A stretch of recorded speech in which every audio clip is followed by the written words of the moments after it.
자, 1항을 같이 읽어봅니다. 1항 시작. 칭의를 받는 모든 사람들을 하나님께서는 독생자 예수 그리스도 안에서 또한 예수님 때문에 양자가 되는 은혜에 참여할 수 있도록 허락하십니다. 양자가 됨으로 그들은 하나님의 자녀의 수에 들어가게 되며 하나님의 자녀들의 자유와 특권을 누리고 하나님의 이름이 그들 위에 주어지며 양자의 영을 받는다. 그리고 담대하게 은혜의 보좌 앞에 나아가며 아바 아버지라고 부를 수 있고 불쌍히 여김과 보호를 받으며 필요한 것을 공급받고 아버지로서 내리는 징계를 받지만 결코 버림을 받지 않고 오히려 구속의 날까지 인침을 받고 영원한 구속원의 상속자로서 약속들을 기업으로 받는다. 자, 그러면 이제 벌써 우리가 여러 번 반복했기 때문에 그 문장을 읽는 데 있어서 힌트를 얻을 수가 있죠. 그 각 장의 첫 줄이 두 발씩을 즐겨 쓰기 때문에 첫 문장이 가장 중요한 포인트로 항상 대부분에 그렇게 많이 따라옵니다. 정의를 먼저 내리는 거예요. 그리고 아주 특이한 단어들이 명사를 꾸며주는 형태로 형용사가, 또 아니면 동사를 꾸며주는 형태로 부사가, 또 아니면 동사가 반복적으로 이렇게 어떤 그 특정한 의미를 강조하려고 하면 그러한 그 약간 좀 사실은 문법을 좀 파괴해 가면서까지라도, 왜냐면 일반 문장에서는 이런 표현을 잘 안 쓰잖아요. 막 전치사를 막 여러 번 겹쳐서 쓴다든가 막 이런 문장이 사실은 일반 문장에서는 이게 편안한 문장은 아니거든요. 그러니까 약간 문법을 넘어서면서까지도 그 강조점을 일부러 문장 안에 만들어가는 그런 방식으로 대조를 시킨다든가 또 반복화시키면서 그 중요한 개념의 내용들을 정립해 주려고 애를 쓰는 걸 보게 됩니다. 자, 그러면 양자는 첫 번째, 칭의를 받은 모든 사람들을 그래서 이렇게 강조 형태로 앞부분으로 뽑아냈습니다. 그래서 우리 한글적 문장은 아니에요. 우리 문장은 주어, 동사, 서술어 형태로 이렇게 전부 다 이렇게 풀어내는 방식이기 때문에 목적어를 이렇게 앞으로 바꾸진 않아요. 그러나 여러분들에게 조금 그 영어식 원문의 그 표현을 될 수 있으면 그 원문 그대로의 느낌을 좀 더 이렇게 만끽하도록 좀 살려주려고 애를 썼어요. 그래서 칭의를 받은 모든 사람들, 그들만이 양자를 받는 거예요. 그럼 이 칭의는 예정론의 부르심으로부터도 연결이 됩니다. 그래서 양자도 철저하게 논리성으로 예정론에 기초되도록 그렇게 문장 앞부분으로 배치해서 칭의를 받던 그 자들만이 양자로 연결이 되는데, 그 동사의 끝도 은혜에 참여할 수 있도록 허락해 주신다라고 해서 양자도 자기가 찾아가지고 채우는 게 아니에요. 그렇죠? 반드시 수동적으로 법정적으로 하나님으로부터 받는 그런 형태로 은혜에 참여하는 형태로 나아가는 거고, 하나님이 허락해 주셔야 들어갈 수 있는 그러한 방식으로 전폭적인 그러한 은혜적 형태로 양자가 형성이 되는 거예요. 그런데 그러한 역사가 직접적으로는 그리스도를 통해서 일어난다라는 거예요. 그러면 첫 문장에 약간 좀 눈에 띄는 문장이 있죠? 단어가 뭐예요? 그리스도 안에서, 또한 예수님 때문에, 이런 것들이 이제 약간 문법을 조금 넘어서면서까지 강조하는 방식으로 전치사가 강조가 됐어요. 안에서, 때문에. 그럼 뭐 이게 그 말은 그 말인 거 아닙니까? 그 외미는 전치사나 형용사나 부사에 신학이 실린다라고 말씀을 드렸잖아요. 그러면 안에서와 때문에가 뭐가 차이가 있는 거예요.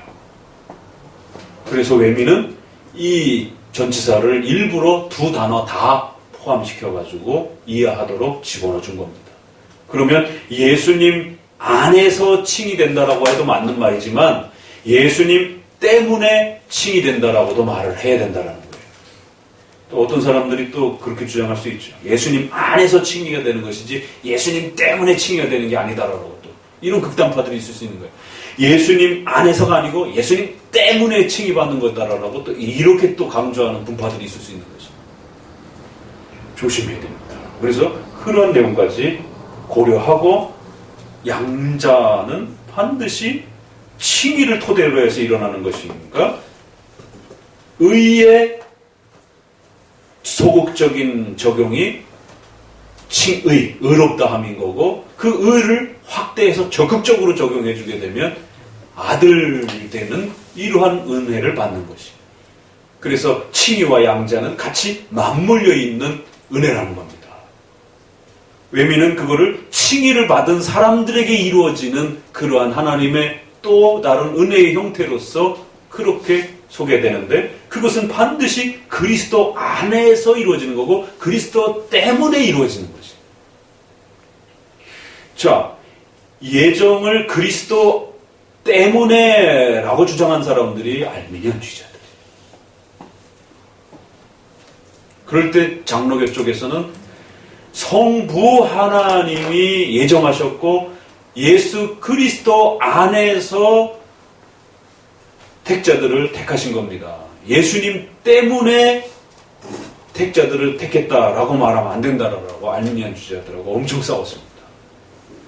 그럼 왜 선택을 예수님 안에서 선택받았다라고 말을 하는 것과 예수님 때문에 선택받았다라는 것이 차이가 있습니까? 예, 차이가 있어요. 그래서 바르트도 예수님으로, 예수님 때문에 우리가 모두가 예정됐습니다. 이렇게 말을 했어요. 바르트도.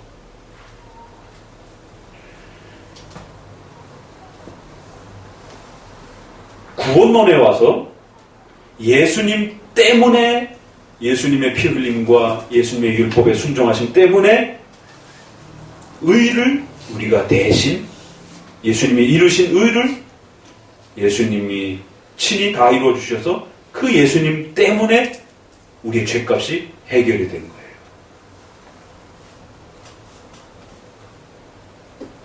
예수님 안에서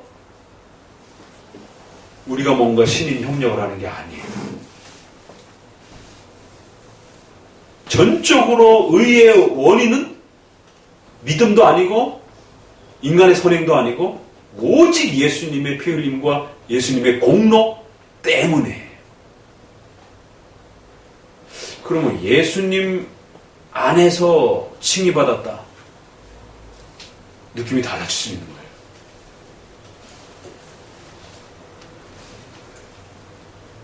그러니까 예정을 이야기할 때는 안에서라고 이렇게 얘기를 하면서 예수님이 그 택자들의 모든 이런 부분들을 예수님이 수단처럼 도구처럼 역할을 하시면서 성부 하나님의 선택이 그 예수님 안에서 택자들을 전부 다 고려하셔가지고 예정하시는 그러한 역사를 예정 속에서 베푸신다라고 장로교인들은 그렇게 말하는 거예요. 근데 왜 알미니안주의자들은 굳고 예수님 때문에 우리가 예정받았다라고 구원론과 칭의론에서 써야 될 원인에 대한 표현을 자꾸 예정에다 쓰고 싶어 하느냐 말이에요. 알미니안주의자들은 예정을 파괴하려고 절대 주권적인 예정을 파괴하려고 쌍무적인 관점에서 예정을 자꾸 이야기하고 싶어 하는 겁니다. 예정을 이야기할 땐 하나님의 절대 주권적인 언약에 기초한 방식으로 예정을 말을 해야지 쌍무적인 언약에 기초를 해갖고 거기에서 토대로 해갖고 예정을 말하게 되면 협력적 예정이 돼버리는 거예요. 하나님 반, 인간 반, 어떤 일을 확정하고 나서 최종 결정이 일어나는 거예요. 이게 쌍무적 언약이잖아요. 각각의 역할과 책임이 있는 겁니다. 그거는 구원론의 이 실제적인 그 섭리 속에서 일어나는 구원의 과정들 속에서는 인간의 책임이 있으니까 당연히 인간이 회개해야 되는 장본인이니까 그렇게 표현할 수 있어요. 그러나 하나님의 영원한 신적인 계획과 그 역사 전체를 준비하시고 계획하시는 그러한 창조 전에 하나님의 작정의 이런 의지의 마음을 표현할 때 협력적 개념의 언약 안에서 일어났다 잃어버리게 되면 하나님 스스로 결정하지 못하고 인간의 어떤 행위를 고려해가지고 반영을 해서 뭔가가 일이 성취되도록 하나님의 의지 자체 내에서 하나님이 결정을 보류한 이런 식의 하나님의 일하심이 오해가 되는 거예요. 잘못하면. 그래서 쌍무적 언약을 이렇게 이야기할 때는 책임성을 이야기할 때는 구원의 서정과 섭리 속에서 이렇게 이야기를 하는 것이고 하나님의 절대적인 결정과 의지의 확정을 하나님의 주권적인 그러한 그 불변하심 이런 걸 이야기할 때는 하나님의 작정 영원 속에서 일어나는 하나님의 의지를 표현할 때 하나님이 뜻하셨다라고 할 때 말을 하는 겁니다. 얼마 전에 주호가 페북에서 그 부분에 대해서 거꾸로 그거를 어느 분이 표현을 해가지고 이건 상당히 문제가 있지 않느냐 이러면서 아주 정확하게 잘 이렇게 성도 입장에서도 거꾸로 이야기하지 않고 어느 쪽에서 그 단어를 이야기를 해야 되는지를 잘 말을 한 거예요. 이게 섞여버리면 거꾸로가 되게 되면 비슷한 말인데도 칼빈주의적인 가르침이 아닌 게 돼버립니다. 그래서 예수님 안에서 예정받았다라는 말이 칼빈주의 표현이고 예수님 때문에 구원받는다를 자꾸 예정론으로 말하려고 하는 방식이 알미니안주의 방식이에요. 그래서 쌍무적 언약의 기초에서 예정론을 보려고 하는 게 알미니안주의 입장이고 우리는 하나님의 절대 주권적 하나님의 의지의 입장에서 예정론을 보는 것이 칼빈주의 예정론입니다. 비록 우리도 쌍무적 언약을 얘기를 합니다. 그러나 그건 반드시 하나님의 주권적인 언약에 기초한 다음에 구원의 서정과 섭리를 펼쳐나갈 때 인간의 책임을 하나님이 사용하시니까 섭리적 수단으로 사용하시기 때문에 제2원인이라는 표현으로 얼마든지 쓸 수 있고 인간의 책임을 이야기할 수 있어요. 그러나 하나님의 의지에 하나님의 뜻, 하나님의 마음을 표현할 때 자칫 제2원인을 인간의 책임을 강하게 표현한다든가 거기에 어떤 일정한 비율을 갖고 표현하게 되면 신인 협력적으로 성도들은 알아듣게 됩니다. 그래서 목회자가 표현을 잘해야 되는 거지. 그래서 외민 정도에서 표현하는 표현법을 부지런히 배워야 되는 겁니다. 구원의 실제적인 성취를 이야기할 때는 예수님 안에서 일어나는 것보다도 예수님 때문에 일어나는 부분이 강한 겁니다. 왜?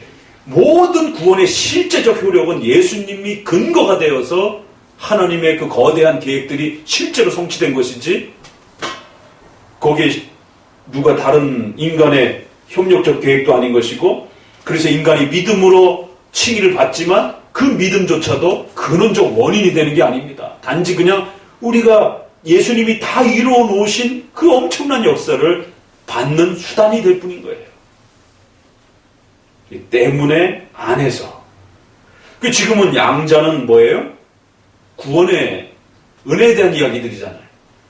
그러니까 칭의를 받는 것도 양자를 받는 것도 성화가 되는 것도 다 예수님의 공로와 예수님의 십자가의 죽으심 때문에 예수님이 그렇게 그런 원인을 만들어 주셨기 때문에 그 모든 근거가 되었기 때문에 우리가 그걸 그냥 전가로 받기만 하면 되는 거예요. 우리가 할 일이 없어요. 그런데 왜 그리스도 안에서 양자가 된다 또 이렇게 말하는가? 이건 주로 그리스도 안에서 이런 표현할 때는 예정론을 고려하고들 쓰는 단어입니다. 그래서 이러한 양자도 창세전에 그리스도 안에서 우리를 택하시는 것이. 그럼 예정론에서 이건 예정론에서 이미 다뤘기 때문에 좀 더 깊이 설명은 안 하고요. 예정론 안에서 그럼 왜 칼빈주의자들은 안에서라는 전치사를 즐겨 쓰고 알미니안주의자들은 자꾸 때문에 라라라고 즐겨 쓰는가? 그러니까 이 때문에 라라라고 하면 선택이 결국 하나님의 의지와 작정 속에서 일어난 게 아니고 그리스도의 십자가의 희생으로 일어나가지고 결국 그리스도의 십자가의 죄값에 대한 해결이 죄값을 치렀기 때문에 이 세상에 더 이상 하나님 앞에 벌받을 책임이 없어져 버려요. 잘못하면. 그러니까 예정된 대상들이 한정되질 않고 모든 자들이 그리스도의 십자가의 보혈의 그 희생 때문에 더 이상 죄값이 이 땅에 존재하지 않는 하나님이 분노하시고 진노하셨던 모든 죄값들이 예수님 때문에 다 없어져 버리는. 그러니까 이제 하나님 앞에 택함을 받을지 말지는 각자가 알아서 하나님을 열심히 믿으면 택함 받는 거고, 게으르면 택함 안 받는 거고, 이게 이제 알미니안의 방식이 되는 겁니다. 그래서 자꾸만 예수님 때문에 죄값이 해결되었다라고 하는 이러한 논리로 끌어내는 겁니다. 그럴 때 칼빈주의에서 예정론은 죄값을 먼저 계산하는 문제가 아니라 하나님의 의지 속에서 누구를 예정하셨는가에 대한 대상의 선택에 대한 문제지, 예수님이 십자가의 그 죄값을 예수님 때문에 모든 것이 해결되었다라고 하는 예수님 때문에 죄값의 문제를 먼저 고민하는 게 아니고, 예정이란 어느 특정한 대상을 하나님이 구별하여 선택하셨다라고 하는, 그런데 그것을 그리스도 안에서 그렇게 앞으로 이루어질 그 모든 역사들을 그리스도를 통해서 이루시기로 그렇게 계획하시면서 특정한 대상들을 제한적으로 구별하셨다는 게 예정이라는 거예요. 그래서 그 예정된 자들에게만 십자가의 보혈의 피 때문에 구원받는 원인이 그렇게 추가가 되면서 근거가 돼서 죄값이 해결이 되는, 이 때문에, 그리스도 때문에 죄값이 없어지는 이 십자가의 제한 속죄의 효력을 그 제한된 대상들에게만 주는 겁니다. 이러한 표현을 전치사에다가 담은 거예요. 안에서 또한 예수님 때문에. 그래서 여러분들이 외면을 많이 읽고 또 해설집들도 많이 읽어야 돼요. 이건 뭐 설명이 없잖아요. 사실 이런 비슷비슷한 단어인데 이걸 왜 이렇게 반복해서 쓰는가. 그냥 겉핥기식으로 훅 읽어버리면 뭐 전치사 2번 썼구나 뭐 이럴 수도 있어요. 그러니까 이 부분은, 양자 부분은 하나님의 예정된 자들이 그리스도 안에서 그리스도의 피 흘림 때문에 그리스도의 모든 공로로 인하여 칭이 되고, 그 칭이 받은 자들이 바로 이제 하나님의 자녀가 되는 이러한 구원의 거대한 역사가 그렇게 만들어진 겁니다.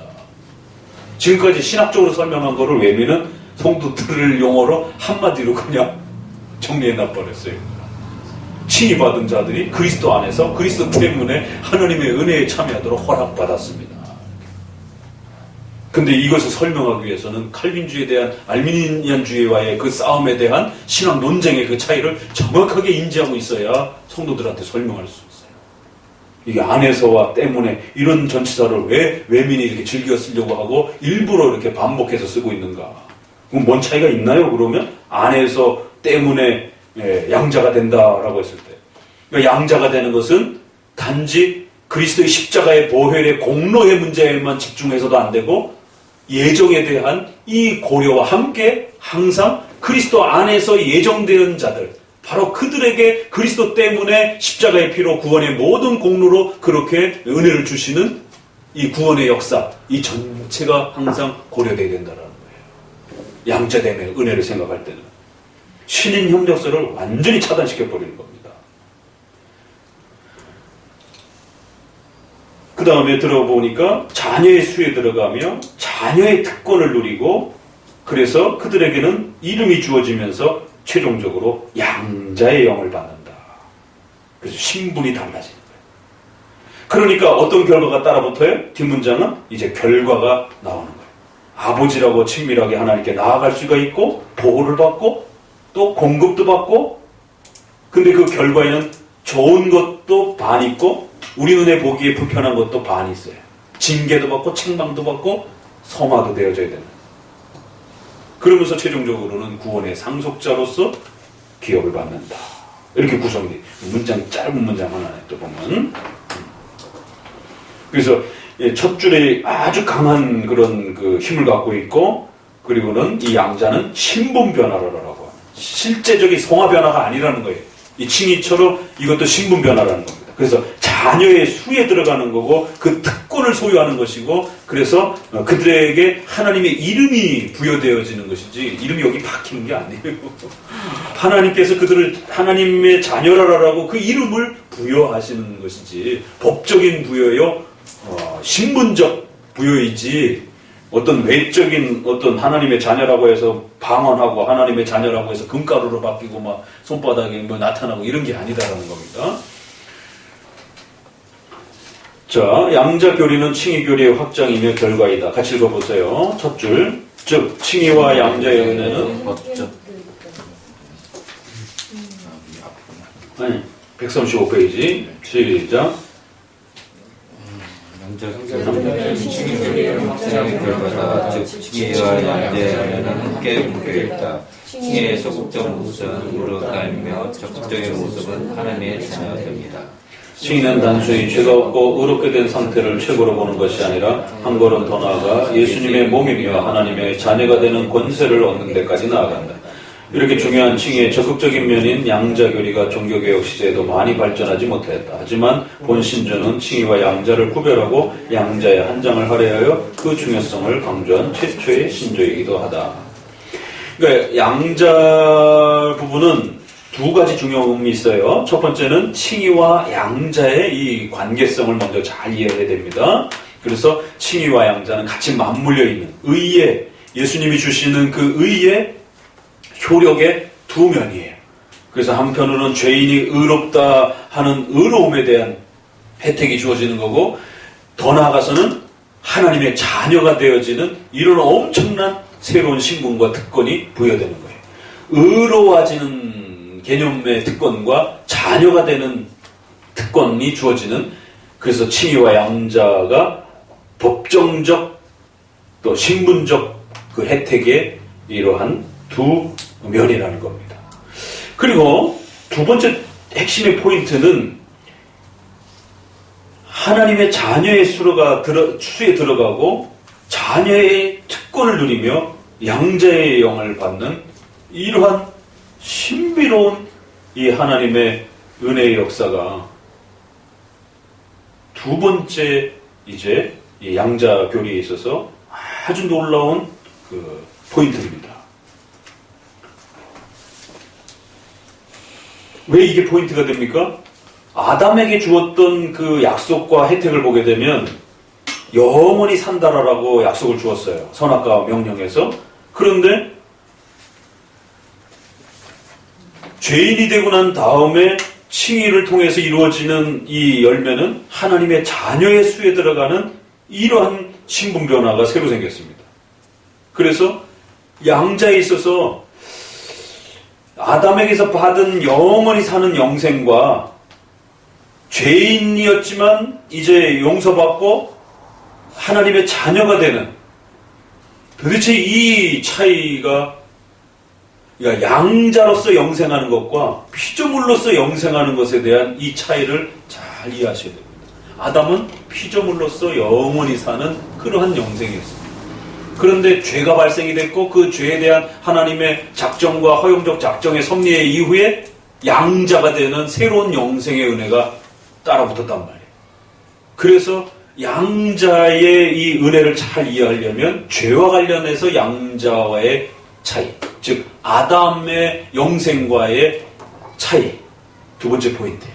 왜 이 양자의 은혜가 그렇게 큰 건가? 그러면 아담이 영원히 사는 것, 이 약속보다 더 큰 건가? 예, 더 큰 거라는 거예요. 거기에는 죄라는 게 추가가 됐어요.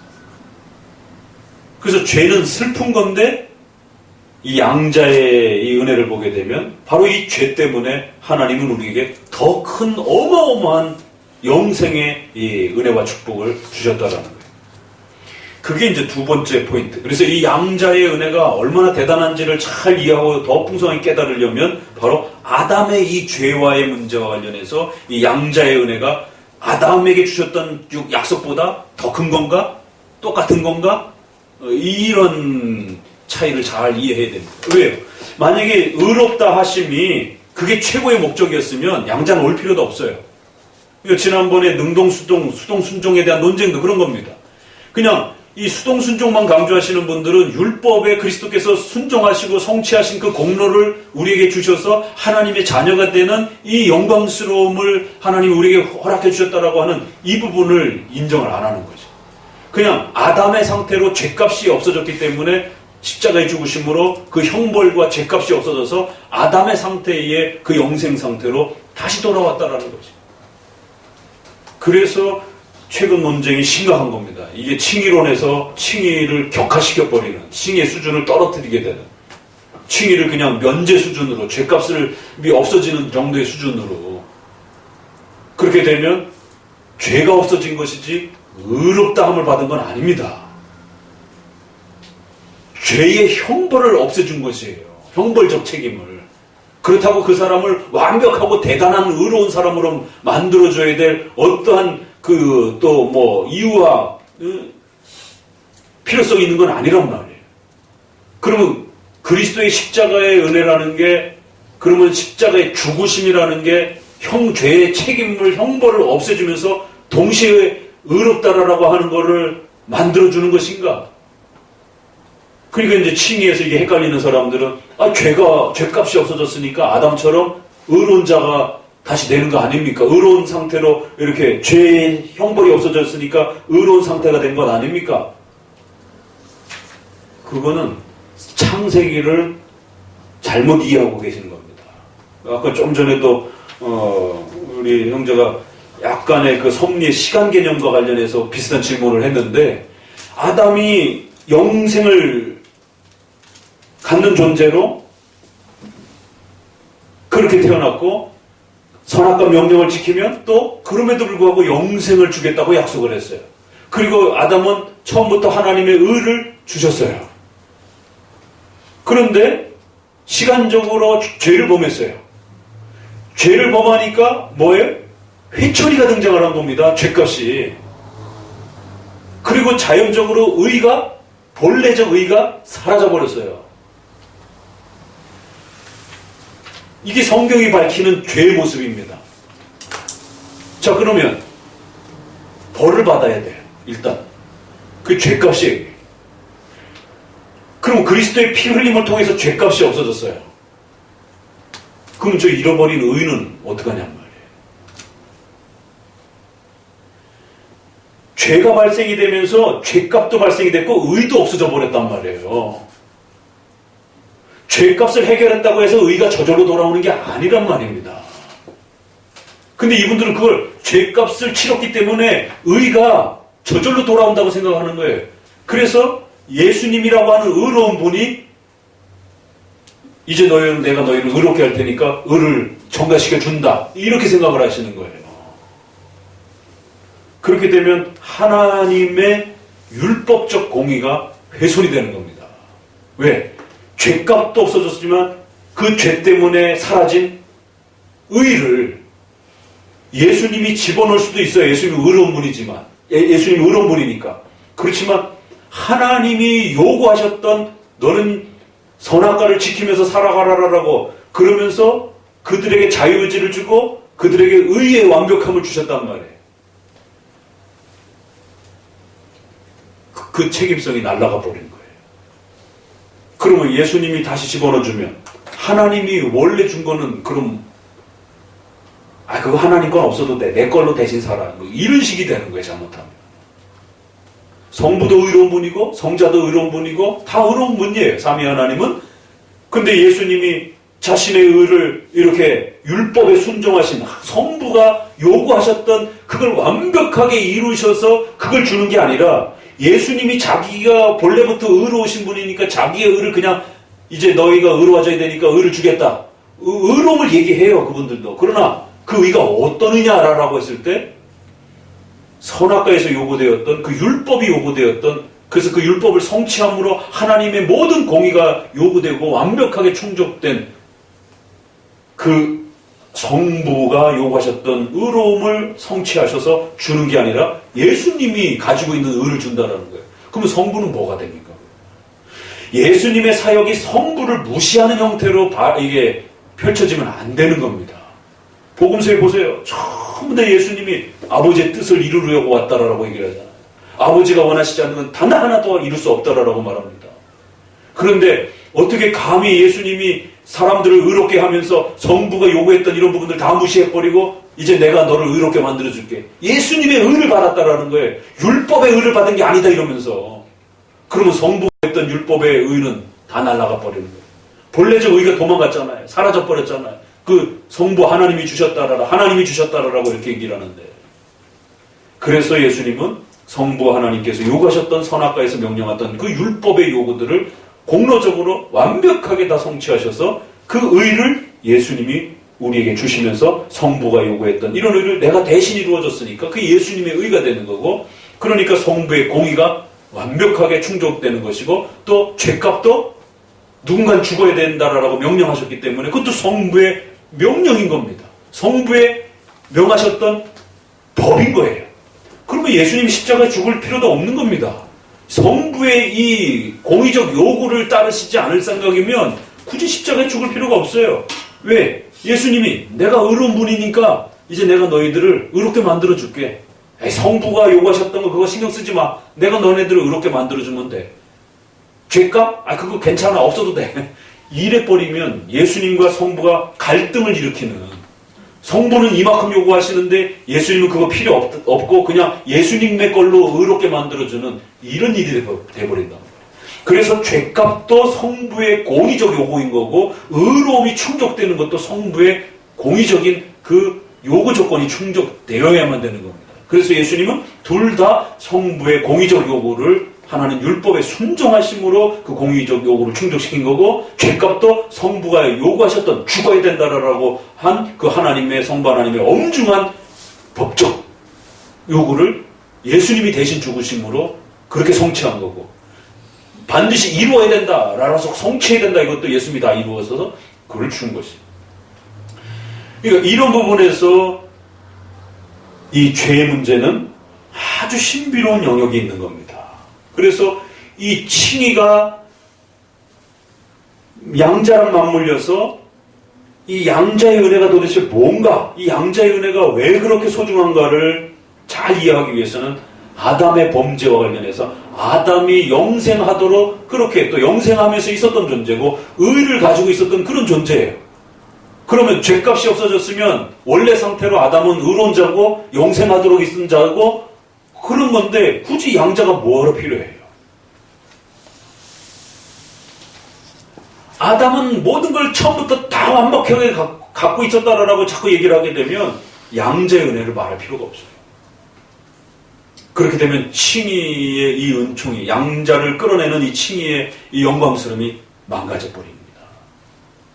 칭의는 더 결과적으로 최종적으로 이 양자의 풍요로움들을 확대하는 또 입구와 같은 겁니다.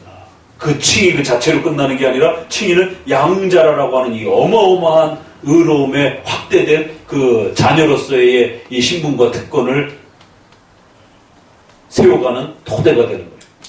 그래서 이 양자라고 하는 것은 그런 면에서 아담이 누렸던 영생, 아담이 가지고 있었던 본래적인 의, 아담이 가지고 있었던 피조물로서의 창조물로서의 첫 위치, 이런 거 다 대단한 거잖아요. 그럼에도 불구하고 아담의 죄가 하나님의 허용적 작정 속에 작정되고 계획되어졌던 거고, 그 죄가 이 역사 속에서 펼쳐졌고, 그리고 섭리 속에서 그리스도께서 오셔서 십자가에 죽으심으로 칭의의 역사가 일어났고, 그 역사로 인해서 우리가 하나님의 자녀가 되는, 그리스도의 신부가 되어져. 과거는 피조물이었어요. 피조물로서 영원히 의롭게 사는 거예요. 그런데 이제는 그리스도의 신부로 그리스도의 몸에 하나 되어서 하나님의 영원한 자녀로서 그렇게 살아가는 신분적 특권을 받은 겁니다. 칭의보다 훨씬 더 어마어마한 겁니다. 이 양자는. 칭의는 그 입구와 같은 건 정도, 그래서 소극적인 의라는 거예요. 적용이라는 겁니다. 더 적극적이고 더 최종적인 적용은 양자의 은혜라는 거예요. 그래서 칭의를 아담 수준의 내용으로만 자꾸 이렇게 얘기하게 되면 칭의의 가치를 확 떨어뜨려 버리는 거예요. 죄의 이 신비로운 하나님의 허용적 섭리 속에서 우리는 하나님의 자녀여 그리스도의 몸이 되는 이 영광스러움을 결과적으로 얻게 된 거예요. 그래서 판도라의 상자처럼 아담의 죄는 참 슬프고 아픈 거지만 이 하나님의 신비로운 죄에 대한 역사 속에서, 허용적 작정의 역사 속에서 우리는 그 원인은 몰라요. 도대체 어떻게 그게 어떤 방식으로 작동이 됐는지. 그러나 결과는 알잖아요. 우리가 예수님의 피로 그리스도의 신부가 되었고 그리스도와 한 몸이 되는 신의 성품에 참여한다. 베드로서에 그렇게 돼 있잖아요. 신과 같이 되어진다라고 하는, 그리스도의 몸에 참여에 대해서 하나가 되었다라고 하는 그리고 하나님의 자녀가 되었다. 이게 상상할 수 없는, 그리스도를 영접하는 자는 하나님의 자녀가 되는 특권을 주신다라고 하는 이 요한복음 1장 몇 절이에요? 12절 또 18절, 16절 이어지는 이런 표현들이 자녀가 되는 특권을 줬다. 이게 바로 은혜 위에 은혜인 거예요. 그 많은 사람들은 아담은 다 하고 있었는데 뭘 더 줄 게 있었나요? 아니, 아담은 처음에 영생하도록 그렇게 창조된 자예요. 죄만 짓지 않았다라면. 거기에 더 큰 영생이 개념이 또 따라붙은 겁니다. 요한복음에 뭐라고 그래요? 영생을 주겠다고 그러잖아요. 아니, 죄책만 없어지면 되는데 왜 자꾸 예수님은 영생을 주겠다라고 자꾸 그러냔 말이에요. 그럼 영생이 뭡니까? 그러니까 나와 아버지를 아는 것이 영생이다 그러면서 나를 믿는 자는 영생을 누릴 것이다 라고 말을 한단 말이에요. 아니, 십자가에 못 박히셔서 죄값을 지불해 주시면 우리 죄값이 없어지기 때문에 이제는 영원히 살면 돼요. 그런데 자꾸 뭔가 영생을 주겠다라고 요한복음은 온통 영생 이야기예요. 아담은 분명히 영생하도록 그렇게 본래적인 의를 갖고 그렇게 가지고 태어난 자예요. 그렇게 창조해 주셨으니까. 그런데 선악과를 명령하시면서 순종하면 너희에게 영생을 주겠다라고. 아니, 지금 영생을 하도록 아담의 영혼이 없어지는 영혼이에요? 안 없어지는 영혼? 그 불멸하도록 창조된 영혼입니다. 영생하도록 창조된 영혼이에요. 그런데 선악과에 순종하면 영원히 사는 영생의 축복을 더해 줄 거다. 그러니까 이제 이걸 이해를 못하는 분들이 이미 다 영생이 있었는데 뭘 자꾸 영생을 더 준다라고 그러느냐, 그렇게 말하면 안 된다. 아니, 성경이 분명히 영생을 준다라고 얘기를 하잖아요. 있는데도. 그럼 뭐가 더 있는 겁니다. 그게 뭐가 더 있느냐면 양자의 은혜. 은혜 위에 은혜로라. 그래서 이 기가 막힘을 요한복음은 어떻게 표현할 도리가 없으니까 은혜를 줬는데 그 위에 또 은혜가 있더라는 거예요. 칭의도 은혜입니다. 어마어마한 은혜잖아요. 그게 칭의가 지옥에서 죽어야 되는, 영벌을 받아야 되는 자들에게 지옥에서 꺼내준 게 얼마나 대단한 은혜예요. 그런데 거기에서 신분 변화가, 1차 신분 변화가 일어났어요. 근데 2차 신분 변화가 또 일어나는 거예요. 뭐예요? 하나님의 자녀가 된다라고 하는 더 어마어마한 신분의 이 확대적 적용이 양자라는 형태로 덧입혀진 거예요. 그러니까 이걸 어떻게 다른 표현으로 표현할 수 없으니까 은혜 위에 은혜로라, 영생 위에 영생이로라, 이런 식으로. 그래서 피조물로서 영원히 사는 그런 수준으로서의 첫 약속이었지만, 두 번째 하나님이 이 죄의 허용적 섭리 역사 속에서 그리스도의 보혈의 피로 우리가 하나님의 자녀와 그리스도의 한 몸이 되는 이 영광스러움들을 어떻게 감히 피조물이 신과 한 몸이 되는, 그리스도와 한 몸이 되는 이 영광스러움을 누릴 수 있겠냔 말이에요. 이게 가히 상상을 할 수 없는 은혜입니다, 이게. 그래서 양자쯤 오게 되면 우리가 감격의 극치 이르게 되는 거예요. 136페이지 봅니다. 하나님의 자녀가 되는 권세. 1항은 같이 읽어봅니다. 그리스도에 의해 전가로서 적극적인 은혜인 양자를 소개한다. 칭의와 양자는 모두 법적인 신분 변화에 대한 구원의 은혜이다. 다만 칭의는 의의 전가에 있어서 소극적인 면이라면 양자는 적극적인 부분이다. 양자는 신자들이 칭의를 통해서 누리는 특권과 자유를 구체적으로 나타낸다. 따라서 신자는 우선 칭의를 받은 모든 사람들만이 양자가 되는 은혜에 참여할 수 있게 되어 하나님의 자녀의 수에 들어가게 되며 그 결과 자녀로서의 자유와 특권을 누리게 된다고 고백한다. 즉 양자는 그 기쁘신 뜻대로 우리를 예정하사, 여기서 에베소서 잘 읽어보세요. 그 뜻대로 우리를 예정하사 그리스도로 말미암아 자기의 아들들이 되게 하셨다. 그냥 쭉 읽으면 휙 읽어지는데 이런 부분들이 이제 알미니안주의의 논쟁들을 하고 거쳐가면서 자꾸 인본주의를 일으켜진단 말이에요. 그리고 우리 칼빈주의적 관점으로, 하나님 중심적 관점으로 이런 에베소서의 말씀을 다시 읽어보게 되면 의미가 달라집니다. 그래서 성경 해석은 사상이 먼저인 거예요. 사상이 칼빈주의적으로 정립이 되면 어떻게 읽어도 칼빈주의적으로 읽어내는데 처음에 복음주의적으로 오순절주의적으로 알미니안주의적으로 사상이 형성이 되면 어떻게 읽어도 개걸음으로 역걸음으로 읽는 거예요. 인본주의로 읽습니다. 어떤 구절을 읽어내도. 내 영혼이 잘된 같이 내가 범사에 이거 얼마나 많이 들어왔어요. 그런데 우리가 율법주의를 배우면서 칼빈주의 관점에서 읽어보니까 우리의 몸과 삶이 얼마나 중요한지 아느냐 그렇게 읽혀지는 거예요. 기복주의로 안 읽혀져도 우리의 영혼이 중요한 것처럼 우리의 삶도 못지않게 굉장히 중요하다는 거예요. 절대로 우리 육신의 삶을 더럽다든가 악하다든가 그렇게 막 취급하면 안 된다는 거예요. 그러나 이게 기복주의를 근거로 하는 말은 아닌 거예요. 그런데 이 칼빈주의적인 이 영육 간의 이 소중한 균형과 일반은총과 특별은총에 대한 이 소중함에 대한 이 가치를 추구하는 이 칼빈주의적 개념을 모르는 상태에서 요한 1서, 요한 3서 그 2절 읽어보면 자꾸 순복음교회가 떠오른단 말이에요. 내 영혼이 잘된 같이 범사에 복받아야 된다라는 개념이 이미 벌써 우리 안에 이 귀동량으로 끊임없이 그 이미지가 들어와 있기 때문에 그럼 이게 도대체 뭔 뜻일까 이게? 내 영혼이 잘된 같이 범사에 잘되고 복받는다라는 게 이게 도대체 뭔 뜻일까? 이해가 안 되는 거예요. 사상이 먼저입니다. 에베소서도 우리 관점에서 읽어보게 되면 기쁘신 뜻대로 예정과 예수 그리스도와 그 양자됨이 함께 맞물려 하나님의 작정 속에서 그렇게 하나님이 최종적으로 주려고 하셨던 그 은혜의 최종점이 거기라는 거예요.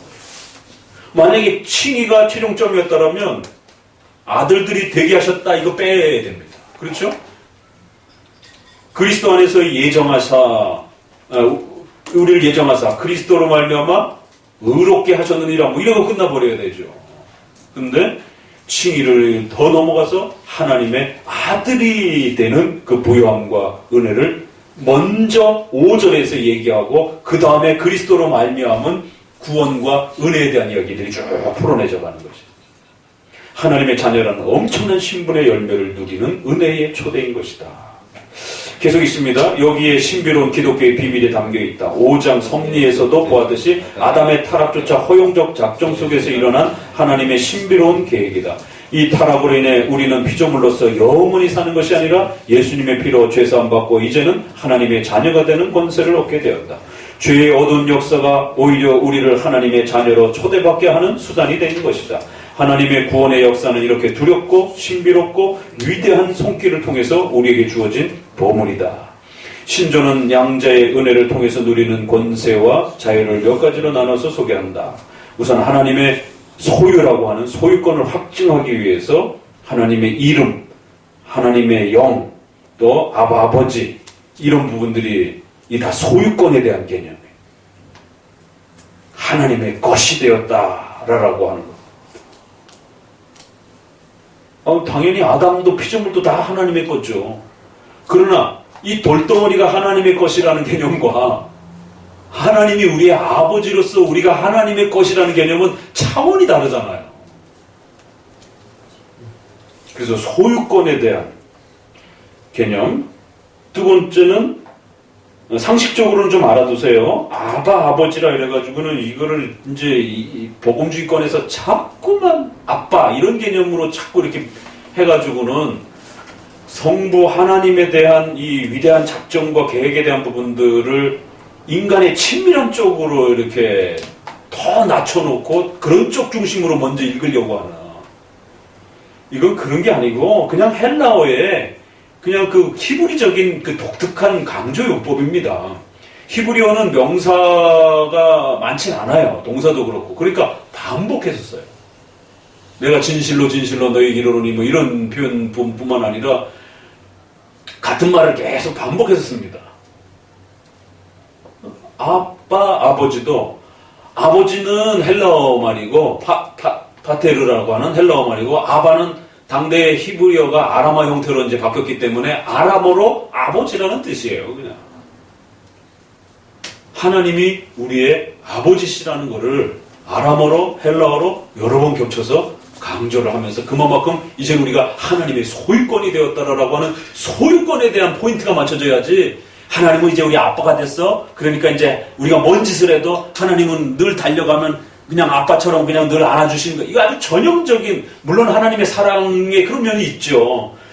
탕자의 비유에 보게 되면 버선발로, 맨발로 쫓아 나오셔가지고는 막 그런 부분에 대해서, 그러나 그건 하나님의 속성의 여러 부분의 한 부분일 뿐이지 그거를 전체로 삼으면 안 되는 것입니다. 그러니까 하나님이 우리의 아버지 되심에서 그 하나님의 것이 되었다라고 하는 강력한 그 소유권에 있어서 아바 아버지라고 하는 두 번에 걸쳐서 강조를 하면서 절대로 잊지 말라라고 하는, 너희는 이제 하나님의 소유, 너희가 하나님을 아버지로 부를 수 있는 그분의 소유가 되었다라고 하는 강력한 이 필연적인 이제 소유권으로 그렇게 확정된 이 부분을 강조하는 겁니다.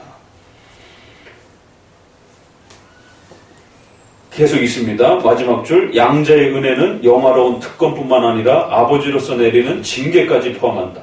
그렇기 때문에 이제 징계가 따라붙는 거예요. 아니 어떻게 사랑하는 아빠가 징계를 할 수가 있어요? 그런 친밀함만 강조를 하게 되면 징계 부분을 이해할 수가 없는 겁니다. 그러니까 성도들이 기복주의에 빠져가지고 하나님이 섭리 속에서 우리의 삶을 징계하는 것을 이해를 못하는 거예요. 그래서 그런 어려움이 생기게 되면 시험에 빠져가지고 강하게 하나님을 거부해버리는 이런 일들이 벌어지는 겁니다. 양자의 은혜는 우리를 신분을 변화시켜서 하나님 앞에서 훌륭하게 살아갈 수 있는 성화의 그 모든 부분들을 완벽하게 틀을 갖추도록 그렇게 만들어주시는 것입니다. 그래서 신분 변화가 이루어졌지만 아직 최종적인 종말의 하나님의 계획 속에서 우리가 부활의 몸을 받지 못했기 때문에 개인적으로는 죽음을 맞이해야 되고, 또 여러분이 평생을 살아가면서 여러 가지 테스트를 거쳐가면서 성화의 아주 혹독한 훈련들을 받아내면서 징계의 책망들을 통하여 남겨진 이런 육체의 연약함의 죄성들을 철저히 끊어내는, 그래서 오히려 불신자보다 하나님이 더 무섭게 회초리를 때리는, 왜? 하나님의 것이 되었으니까. 이 개념을 가져야 되는 겁니다. 그래야 성도들이 시험과 환난에 닥쳐도 절대로 시련에 빠지지 아니하고 하나님이 우리를 더 사랑하시고 우리를 하나님의 자신의 소유권으로 절대 잊지 않기 위한, 또 거기에 흠이 생기지 않기 위한, 그래서 성찬의 그 징계 부분에도 그렇게 나오잖아요. 세상과 함께 멸망당하지 않도록 미리미리 그 죄를 끊어내시는 하나님의 회초리라라고. 그래서 양자를 이해해야만이 섭리 속에서 우리가 징계받는 이 위대한 은혜를 감격스러움을 받을 수 있는 겁니다. 이거 못 깨달으면요, 복음지권에서는 징계받으면 다 시험에 빠지는 거예요. 아니 이렇게 충성했는데 왜 자꾸 이런 어려운 일이 생기는가. 주께서 그 사랑하시는 자를 징계하시며 그 받으시는 아들마다 채찍질하심이라. 이거 어떻게 이해가 되겠어요? 이해되겠습니까 이게? 그 받으시는 아들들마다 채찍질 하신다라는 거예요. 이런 하나님의 독특한 하나님의 주권과 하나님의 아버지 되심을 이해할 수 있겠냔 말이에요. 그게 칭의와 양자 전체를 통해서 마지막에 이제 성화로 표출되어질 거대한 하나님의 구원의 이 계획이었다라는 거예요.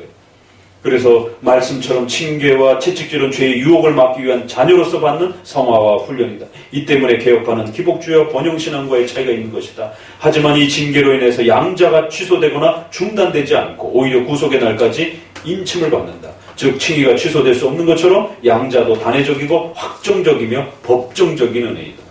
그래서 양자 부분에 뭐라고 나와 있어요? 징계를 받지만 결코 버림을 받지 않고. 이게 칭의에서 즐겨 쓰는 아주 중요한 핵심 표현인데, 이 단어가 눈치채신 분들은 금방 눈치챘을 거예요. 이 단어가 또 여기 들어와 있어.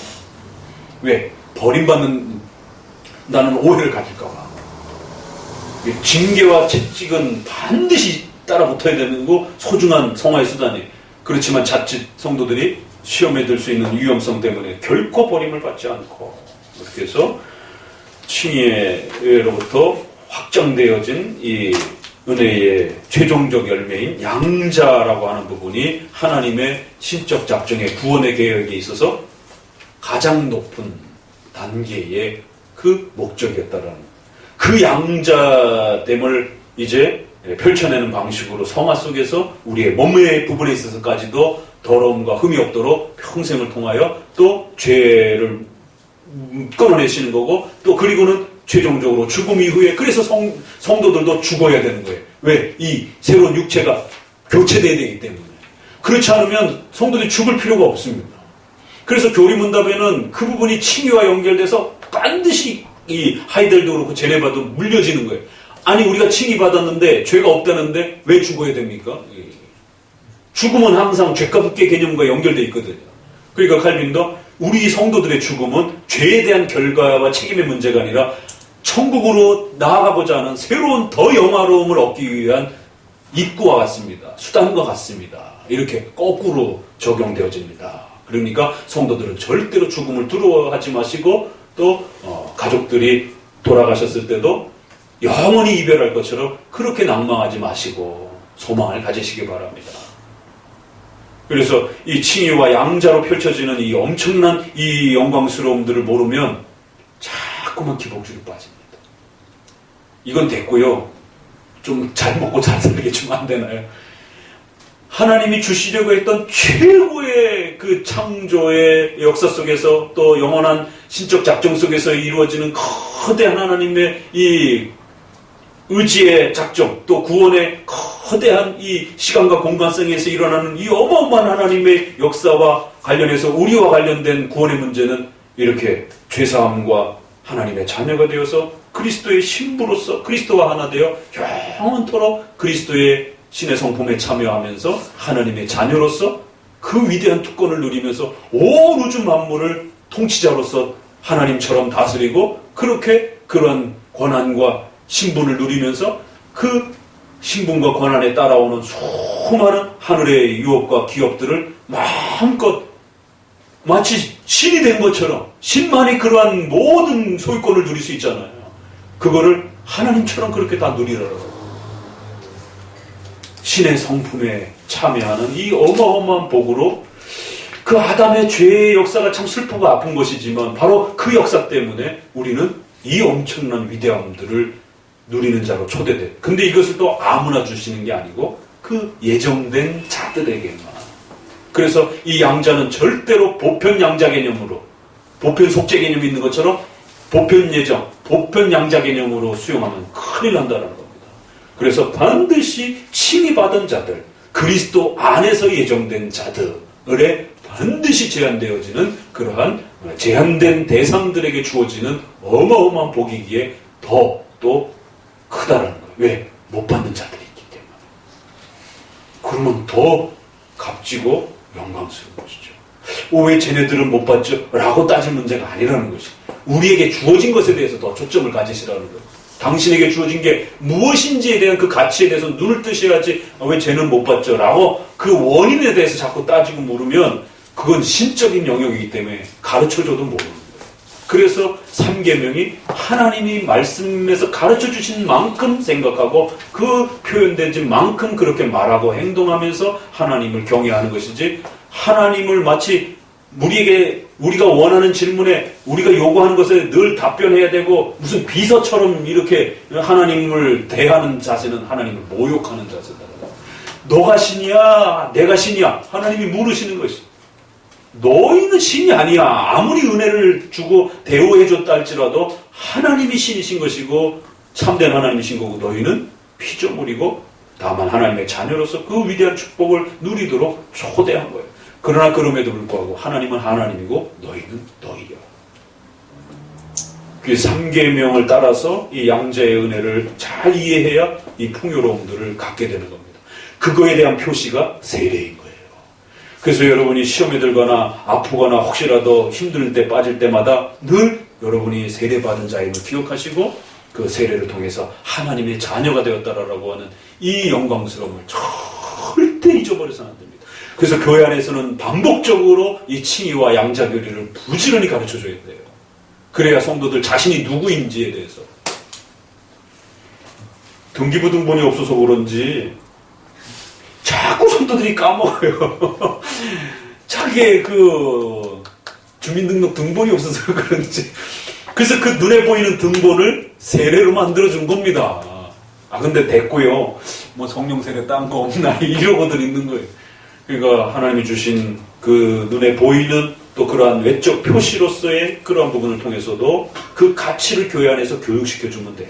너가 얼마나 하나님의 은혜를 받은 자인지, 당신이 얼마나 그리스도의 이 위대한 희생과 헌신을 통해서 이 엄청난 하나님의 영광스러운 이 계획 안으로 초대된 자인지에 대해서 그 신분이 어떤 것인지에 대해서 교리적으로 계속 반복해서 가르쳐야지, 이게 무슨 뭐 금가루 받다고 해서 무슨 초자연적인 경험했다고 해가지고 이러한 신비로움들을 이해하는 게 아닙니다.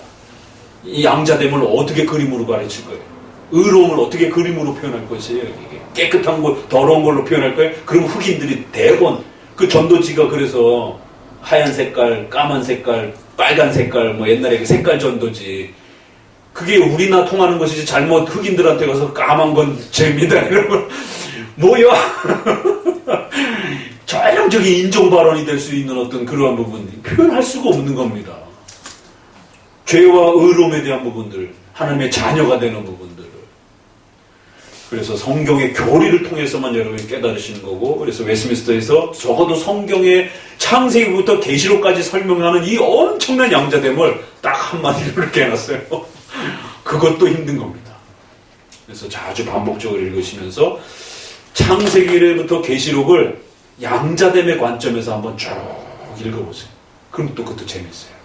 그래서 이제 나중에 여러분들이 훈련되어졌을 때 이 외민과 성경을 어떻게 결합할 것이냐라고 했을 때 지금은 막 벅차가지고 막 성경을 읽으면서도 안 떠올라요.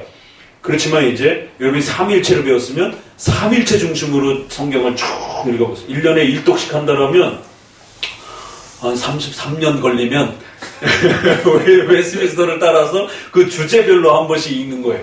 그럼 매번 성경을 똑같이 읽으면 재미가 없다 생각해요.